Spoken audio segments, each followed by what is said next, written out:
Desde os primórdios da humanidade, a busca por um paraíso perdido tem sido um dos temas mais fascinantes da história e da fé.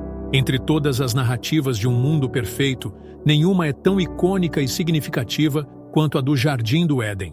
Este local sagrado, descrito no livro do Gênesis, foi o berço da humanidade, onde Adão e Eva viveram em comunhão perfeita com Deus antes da queda que mudaria o destino de toda a criação. Segundo a Bíblia, no segundo capítulo de Gênesis, Deus criou o Jardim do Éden e o preparou como morada para o primeiro homem, Adão. Ele foi colocado ali para cultivar e cuidar do jardim.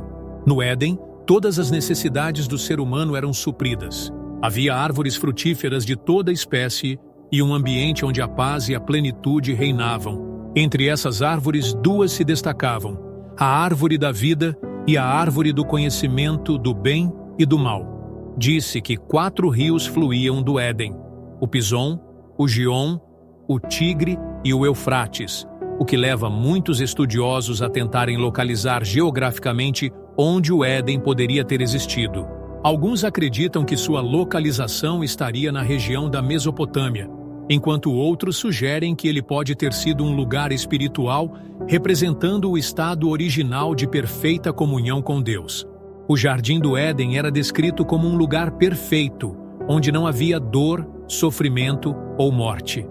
Adão vivia em total harmonia com a natureza e, acima de tudo, com Deus, que frequentemente caminhava pelo jardim e falava com ele. No entanto, Deus percebeu que Adão precisava de companhia e então criou Eva, a primeira mulher, a partir de uma costela de Adão. Juntos, Adão e Eva receberam um único mandamento: não comer do fruto da árvore do conhecimento do bem e do mal. Esse teste, aparentemente simples, carregava implicações eternas, pois a verdadeira liberdade só pode existir quando há escolha. A serpente, descrita como a criatura mais astuta de todas, surgiu no Éden e convenceu Eva a comer do fruto proibido, dizendo que ela e Adão se tornariam como Deus, conhecendo o bem e o mal. Eva, seduzida pela promessa de sabedoria, comeu do fruto e o ofereceu a Adão, que também o comeu.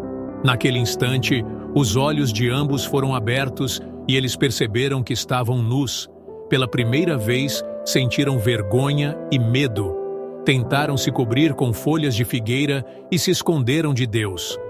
Quando o Senhor os chamou, eles confessaram sua desobediência e assim veio a sentença divina.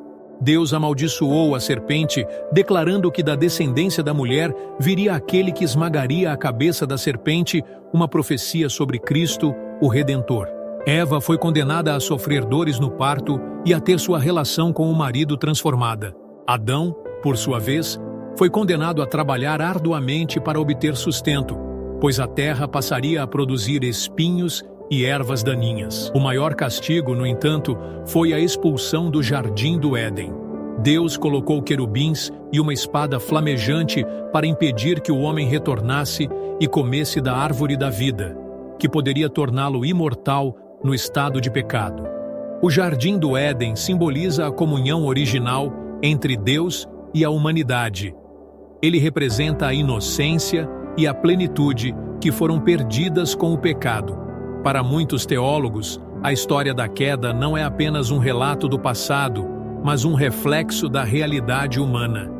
A tendência à desobediência, ao orgulho e à busca pelo conhecimento proibido.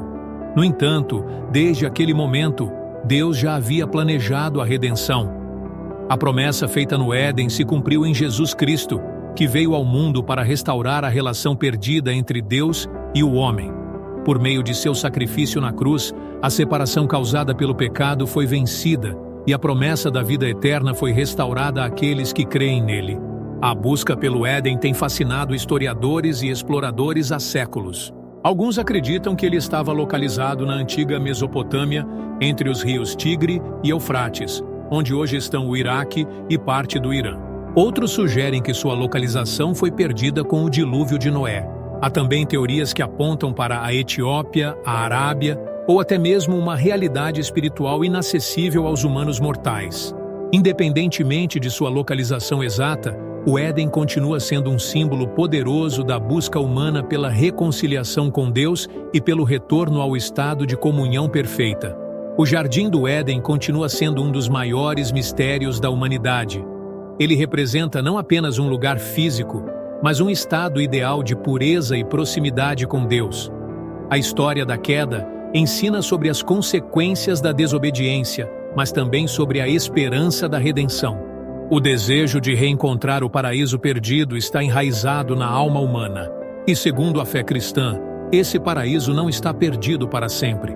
A promessa bíblica é de que, um dia, a humanidade restaurada voltará a andar em plena comunhão com Deus, exatamente como era no princípio. O Éden será restaurado e todo aquele que crê em Cristo Jesus terá acesso à árvore da vida na eternidade. Gostou dessa jornada pelo Jardim do Éden? Deixe seu like, compartilhe com seus amigos e inscreva-se no canal para mais narrativas históricas e exploratórias.